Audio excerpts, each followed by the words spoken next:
গেল আমার সোনার বাংলাদেশ। ঠিক কিনা? আমরা অনেক কিছু দেখেছি, এই পিঠে দেখেছি, ওই পিঠে দেখেছি। নতুন করে আমরা এই বাংলাদেশ কোরআনের আইন দিয়ে চালাতে চাই। ঠিক কিনা বলেন? কোরআনই শাসন চাই বাংলাদেশে। আর একে একে শেষ করেছি, সবার দেখা হইলে শেষ। দেখতে দেখতে ভুলে গেল আমার সোনার বাংলাদেশ। দেখতে দেখতে ভুলে গেল আমার সোনার বাংলাদেশ। একে একে শেষ করেছি, সবার দেখা হইল শেষ।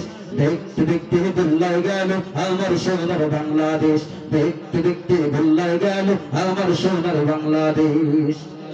আর স্বাধীনতার বয়স বেড়ে এত বছর বেড়ালো, নেতারা তো সবই পেল, আমরা বলো কি পেলাম? ঠিক না?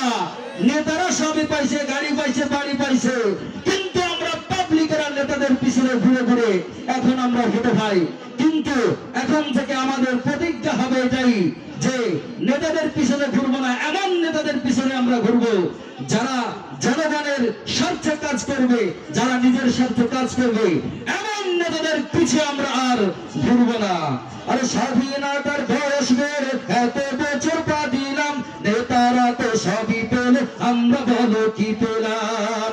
আর শান্তির লাগি কান্দা মরি, শান্তি কোথাও নাহি রেশ। দেখতে দেখতে ভুলে গেল আমার সোনার বাংলাদেশ।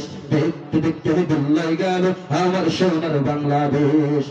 আরে কেউ দিল না, সবাই নিল, আমরা যে কবর বলে। সারা বছর নাইরা খবর, নির্বাচনে খুব দরদ। ঠিক করে বলেন? কিছু নেতা আছে সারা বছর দেয় না, নির্বাচনের আগে এসে দেখবেন সাধু সাজে, ভোট চায়, অনেক কিছু করে। আর কেউ দিল না, সবাই নিল, আমরা যে কবর বলে। সারা দেশে সারা বছর নেয় না খবর, নির্বাচনে খুব দরদ। আর কতকাল এমন করে করবো আমাদের জীবন শেষ। দেখতে দেখতে ভুলে গেল আমার সোনার বাংলাদেশ। দেখতে দেখতে ভুলে গেল আমার সোনার বাংলাদেশ। আর যাদের হাতে যায় ক্ষমতা, দেশ যেন বাপের ভিটা, অত্যাচার শুরু করে বিদেশিদের পাচাটা। আর যাদের হাতে যায় ক্ষমতা, দেশ যেন বাপের ভিটা, অত্যাচার শুরু করে বিদেশিদের পাচাটা। বিদেশিদের কথা মতো চালায় এরা নিজের দেশ। দেখতে দেখতে ভুলে গেল আমার সোনার বাংলাদেশ। দেখতে দেখতে ভুলে গেল আমার সোনার বাংলাদেশ।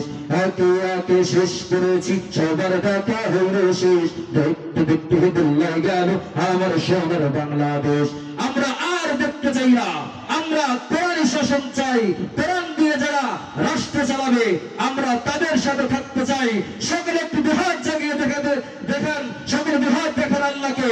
আমরা কোরআনি শাসন চাই, আমরা কোরআনের সাথে আছি।